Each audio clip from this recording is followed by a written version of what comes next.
کیا ہے، جس کا مصنف، جس کا رائٹر وہ اللہ ذوالجلال ہے۔ اور یہ اس کتاب کا سب سے عظیم اعجاز ہے، اس کتاب کا سب سے عظیم منصب ہے کہ اس کو اللہ ذوالجلال نے نازل کیا ہے۔ عرب کا محاورہ ہے، عرب کے اندر ایک محاورہ بولا جاتا ہے، کلام الملوکی ملوک الکلامی، جو بادشاہوں کا کلام ہوتا ہے، جو بادشاہوں کی گفتگو ہوتی ہے، وہ کلاموں کی گفتگو کی بادشاہ ہوتی ہے۔ حضرات، جس طرح سٹیٹس بڑھتا ہے، مقام بڑھتا ہے، اس طرح آپ کا ایک ایک جملہ، آپ کا ایک ایک لفظ قیمتی ہوتا چلا جاتا ہے۔ اس کی ایک مثال دینا چاہتا ہوں۔ آپ کے یہاں گلی میں کوئی عام انسان کوئی ایسا جملہ کہہ دے جو قابل گردن زدنی ہو، کوئی ایسا کلمہ بول دے جو گستاخی پہ محمول ہوتا ہو، حضرات اس کو کچھ لوگ سنیں گے اگنور کر دیں گے، کچھ لوگ سنیں گے اس کو جھٹک دیں گے، چلیں یہ تو ایسے ہی بولتا رہتا ہے۔ لیکن وہی جملہ، وہی کلمہ آپ کی مسجد کا امام بولے، وہی جملہ، وہی کلمہ آپ کا پرائم منسٹر بولے، آپ کا وزیر اعلیٰ بولے، تو اس جملے کی سنگینی بڑھ جاتی ہے۔ جس طرح کلام کرنے والے کے سٹیٹس سے کلام کی سنگینی یا اس کی اہمیت بنتی ہے، اسی طرح یہ تو اللہ ذوالجلال کا کلام ہے، وہ بادشاہوں کا بادشاہ ہے، وہ کائنات کا خالق ہے، وہ کائنات کا مالک ہے، تو یہ کلام بھی دنیا کی کلاموں میں سب سے بڑھ کر مقام اور مرتبے کا حامل ہے۔ یہ کوئی عام کلام تھوڑا ہے حضرات محترم، اسی لیے تو کائنات کے رب نے چیلنج دیا تھا، کائنات کے لوگوں کو چیلنج کرتے ہوئے اعلان کیا تھا، کل ان اجتمعت الانس والجن علی ان یأتوا بمثل ھذا القرآن لا یأتون بمثلہ ولو کان بعضهم لبعض ظہیرا۔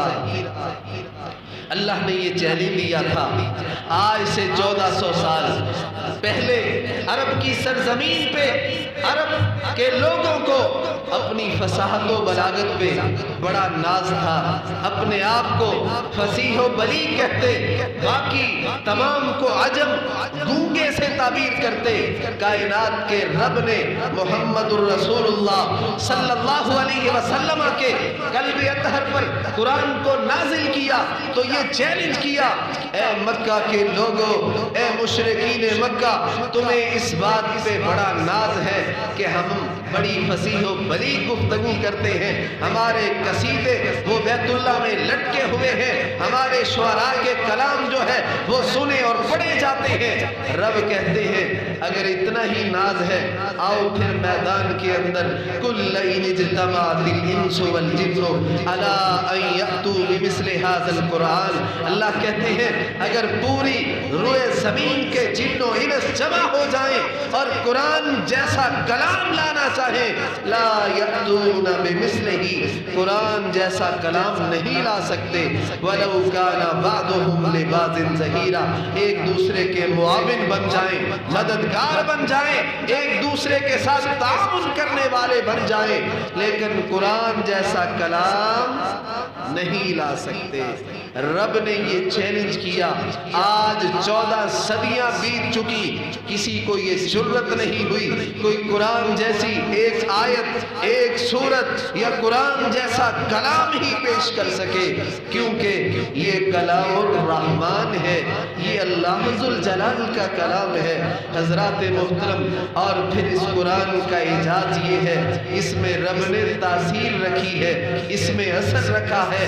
حضرات محترم، دل سے جو بات نکلتی ہے اثر رکھتی ہے، پر نہیں طاقت پرواز مگر رکھتی ہے، لیکن رب کے قرآن کا اعجاز ہی الگ ہے، اس قرآن کی تاثیر ہی الگ ہے۔ اس قرآن پاک کو سننے والا سمجھتا ہو یا نہ سمجھتا ہو، جب قرآن کو سنے گا قرآن اس کے اوپر اپنی اثر انگیزی چھوڑے گا۔ اسی لیے کائنات کے امام جب مکہ مکہ کی گلیوں میں قرآن تلاوت کرتے، امام کائنات جب مکہ کے بازاروں میں قرآن تلاوت کرتے، لوگ قرآن سنتے، قرآن سننے کے بعد قرآن ان کے دل پہ اثر چھوڑتا، چوٹ لگتی، دائرہ اسلام میں داخل ہو جاتے۔ مکہ کے مشرکین نے کہنا شروع کر دیا، قرآن کی اس سحر انگیزی کو دیکھتے ہوئے، قرآن کی اس سحر انگیزی کو محسوس کرتے ہوئے کہ معاذ اللہ یہ تو شاعر ہے، یہ تو شاعرانہ کلام ہے، لیکن ان کو کیا معلوم تھا یہ تو رب العالمین کا کلام ہے، یہ اپنی تاثیر رکھتا ہے، یہ اپنی تاثیر انسان کے دل پہ اثر انداز کرتا ہے۔ رب نے انسان تو انسان پتھروں کے بارے میں کہہ دیا، لو انزلنا ھذا القرآن علی جبل لرأیتہ خاشعا۔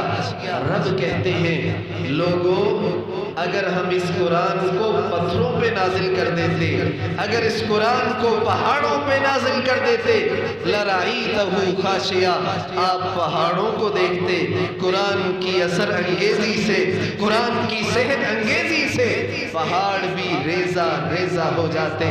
یہ تو مرد مومن ہے جس پہ کلام بے اثر ہے، یہ تو انسان ہے جس پہ یہ کلام بے اثر ہے۔ حضرات محترم، یہ دل کی کساوت ہے، یہ دل کی سختی ہے۔ قرآن سنتے چلے جاتے ہیں لیکن دل کی بنجر زمین نہیں بدلتی۔ حضرات محترم، قرآن نے تو اپنا اثر چھوڑا تھا۔ ہم دیکھتے ہیں نبی علیہ السلام کے صحابہ کرام میں کتنے صحابہ تھے، قرآن سنا، اسلام قبول کیا۔ سیدنا عمر آئے تھے، بڑے جذبات تھے، بڑا ولولہ تھا، کہا آج میں پیغمبر اسلام کا معاذ اللہ گلا کاٹ کے رکھ دوں گا، آج اس فتنے کا خاتمہ کروں گا، استغفر اللہ، العیاذ باللہ۔ لیکن جب قرآن سنا تھا، جب قرآن سنا تھا تو پھر کیا ہوا؟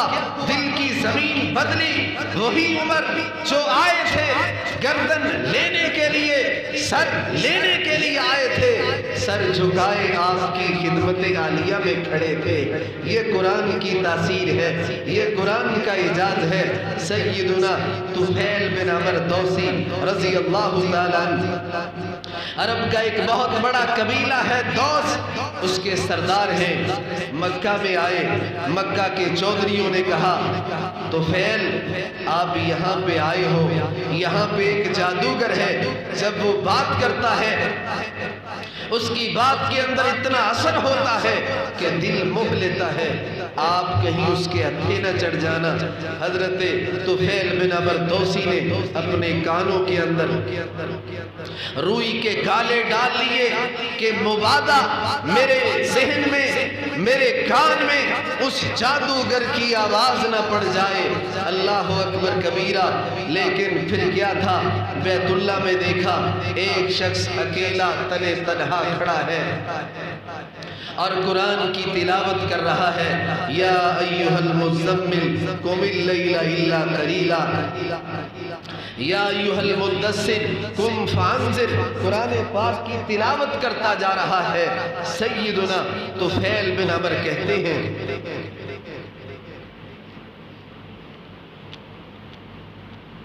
میں نے اس شخص کی بات سنی، تلاوت سنی، میں نے کہا طفیل تو خود بھی سردار ہے، ایک قبیلے کا سردار ہے، سمجھدار ہے، کیا ہوا اگر اس کی بات اچھی ہوگی تو اس کو اپریشیٹ کیا جائے گا، اگر اس کی بات اچھی نہ ہوئی اس کان سے سنیں گے، اس سے نکال دیں گے۔